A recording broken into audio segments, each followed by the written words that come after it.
Hey, it's Adair Finucane from withadair.com. I want to talk to you a little bit about Ego Eradicator pose from Kundalini Yoga. It's a pose where we use breath of fire, which is a super powerful breath practice that is extremely helpful for shifting our energy. What does that mean? It means relieving anxious thoughts. It means relieving uncomfortable sensations that can arise from feelings of depression or just general malaise and that sort of thing. So one thing to be clear on is that if you're pregnant, if you're menstruating, if you have some major spinal issues, this is probably not a good practice for you. At least not with the breath of fire. You can always do the Ego Eradicator pose, which looks like this, as long as it doesn't, hurt your body or feel bad or wrong in your body. But in terms of that active breath, it's best not to be pregnant, menstruating, or having any spinal issues. So, like I mentioned, this is a great posture for shifting your energy. Incredible for doing when you wake up in the morning or at midday or anytime you just need a shift. And as somebody who's dealt a lot with managing my own mental and emotional well-being and dealt with a lot of depressive and anxiety-oriented experiences, aka depression and anxiety, for many, many years, I have found this to be a real medicine. I don't deal with those things in the same way that I ever did, and I credit Kundalini Yoga and being willing to come back to the practice again and again and again. So if you're dealing with any of those things, I hope that you find this helpful and know that there is a cumulative effect. So the more we come back to these practices, the more we build the power behind them, and the more our energy starts to recognize the truth behind the vibration that comes from practicing this. And if that sounds like a little far out to you, just try it for 40 days and see what happens to your life. All right, so without further ado, breath of fire. I want to show you what it looks like by putting my hand here. We want to pant like a dog, basically. So keeping your mouth open to start with, to practice, and then panting like a dog. Oh yeah, don't do this after you've eaten a big meal either. That won't feel good. So the exhale is active and the inhale is passive. I just put my hand there so you could see how my belly is very actively pressing back on the exhale.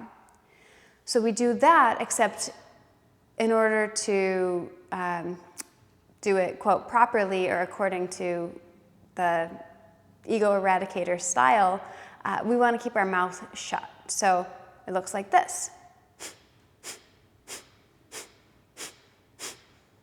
If you're new to this, know that you might not go as quickly or as forcefully as I do, and learning how to go slower and honor your body is just going to be part of the practice.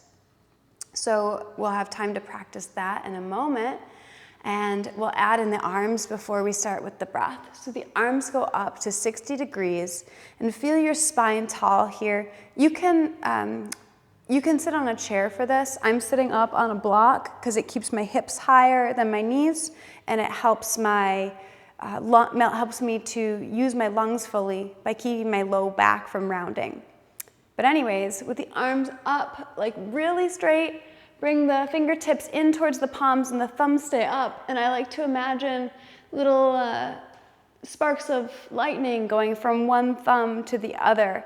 And I also like to imagine that if my arms get slack and floppy, that the lightning doesn't actually connect between the two. So it's only when I have that really strong angle that it works, that the whole magic of the pose works. So traditionally in Kundalini Yoga, we keep the eyes closed and drawn towards the center of the forehead, our third eye. You can keep your eyes open if you want, but it's nice to practice that just to see what it's like to focus your attention inside. That's the point of that eye focus. All right, so we'll do a couple minutes of breath of fire. Just do what you can. Take long, deep breaths if you need to, and know that forcing or pushing probably isn't going to give you the desired effect. So taking a deep breath in, And breath of fire.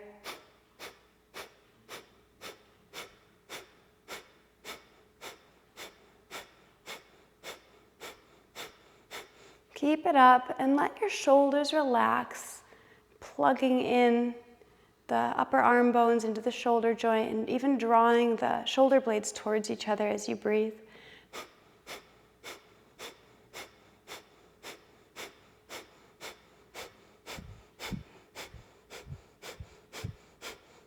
You might notice that the chin wants to jut forward a little bit, so gently drawing the chin in to lengthen the back of the neck is helpful for keeping integrity in the spine.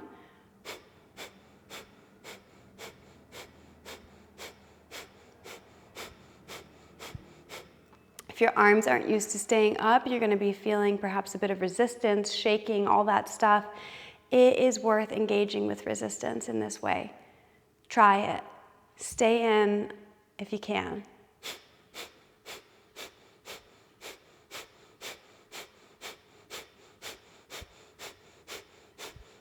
Because when we engage with resistance in our yoga practice on the mat, we get much more skillful in navigating resistance when we're living our day-to-day lives.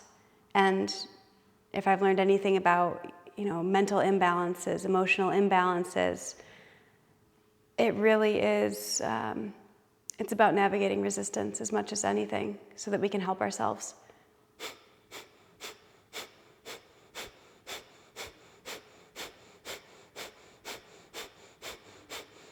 Couple more seconds.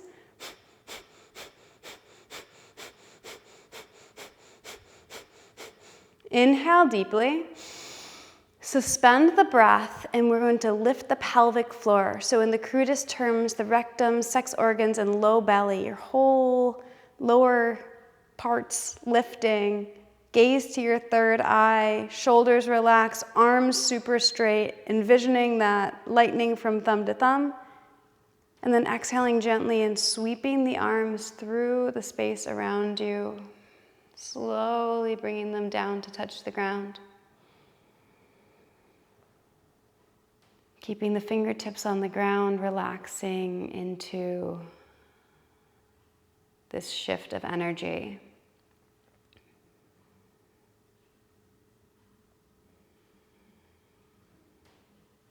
And you can go ahead and place the hands on the knees, palms up, thumb and four fingers on both sides to touch. And you might feel the urge to take a deeper breath here. You might feel tingling in any various parts of your body, your heart, your arms, your belly.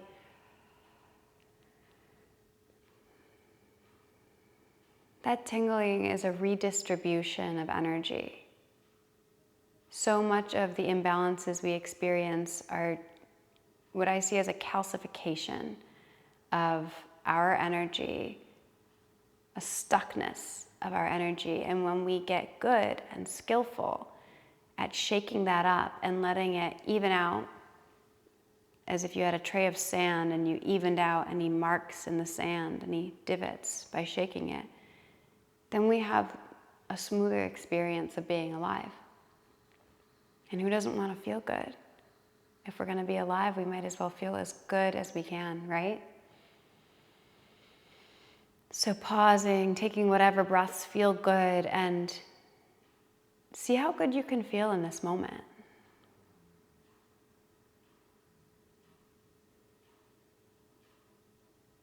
Can you let joy in?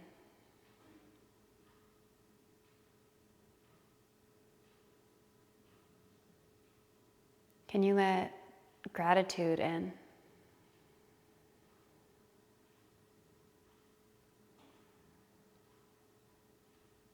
Can you let in self-compassion?